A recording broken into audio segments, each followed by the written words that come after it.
Hello, folks, and welcome back. We are going to be talking to Matt Hamilton, an old friend of mine from the Plone community. He has moved through a few new phases of his life and now lands at a company that you all may be familiar with called Ripple Labs. So, Matt, give a quick introduction. What are you doing right now? I'm the principal developer advocate at Ripple. My job is dealing with developers, helping developers build upon the XRP ledger, and doing things like Python demos on how to interact with the XRP ledger, right? So that's kind of my involvement here.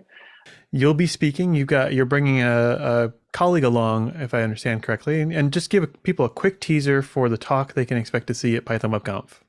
Yeah, so I've got my colleague Ami Zhao, who's going to be coming along, and we're going to be talking about minting NFTs on the XRP ledger using Python, ranging from people doing a lot of stuff with like art, generative art, collectibles, through to somebody I was talking to recently had created a demo of like a physical locker that you can lock and unlock using an NFT as basically the access token for this physical locker. You're going to be joining us for the week at the conference, probably hanging out in the chat. What else are you looking forward to during the week of Python Web Conference?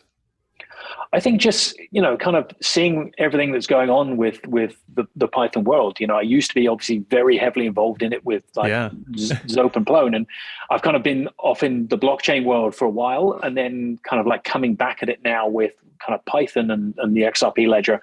As well, I'm interested in finding out, kind of all the more cutting edge things that people are doing with Python, because Python just shows up everywhere, right?